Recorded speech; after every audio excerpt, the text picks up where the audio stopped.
Welcome to life with city channel. இன்றைக்கி cabbage meal maker வச்சு ஒரு கெபாப் செஞ்சுருக்கேன். இது வெளியில் நல்லா கிறிஸ்பியாகவும் உள்ளே ரொம்ப சாஃப்டாகவும் இருக்கும். டேஸ்ட் ரொம்ப ரொம்ப பிரமாதமாக இருக்குது. மீட் அளவுக்கு இல்லைன்னா கூட அந்த டேஸ்ட்டுக்கு ஓரளவுக்கு நம்ம கொண்டு போன மாதிரி இருக்குது.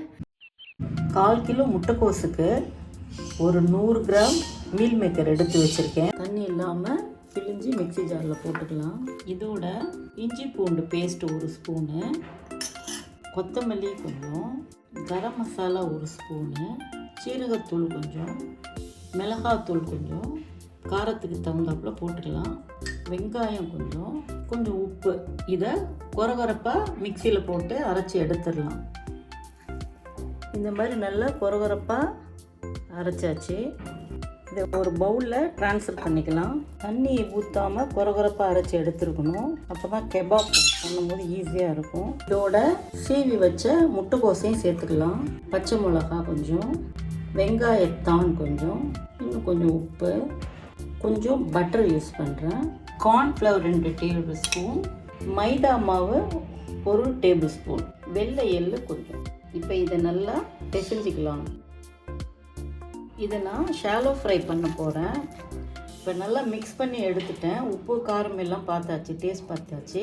இதை ஃப்ரிட்ஜில் ஒரு 1/2 மணி நேரம் வச்சு எடுத்து கெபாப் பண்ணலாம். இப்போ ஃப்ரிட்ஜிலேருந்து எடுத்தாச்சு.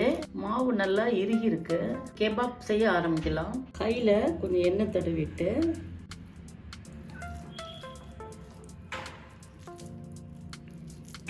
கொஞ்சம் எடுத்து ரோல் பண்ணிவிட்டு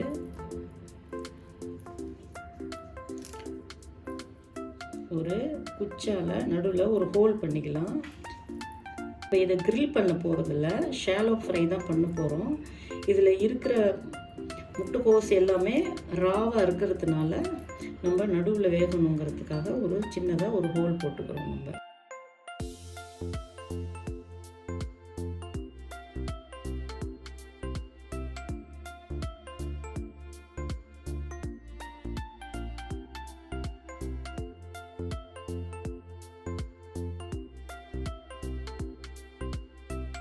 இதில் வெஜிடபிள் ஆயில் ஊற்ற போகிறேன். இப்போ சூடாகிடுச்சு. இப்போ இந்த கெபாபை ஒன்று ஒன்றா ப்ளேஸ் பண்ணுறேன்.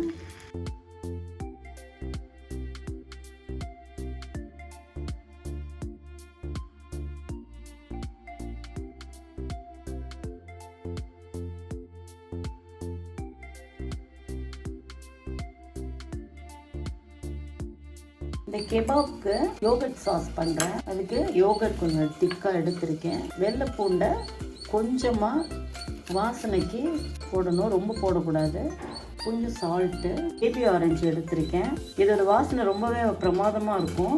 இந்த ஆரஞ்சு புளிப்பும் இனிப்புமாக கலந்த மாதிரி இருக்கும். அதனால் கொஞ்சோண்டு ஊற்றிக்கலாம். வாசனையாகவும் இருக்கும் ஆரஞ்சோட வாசனை.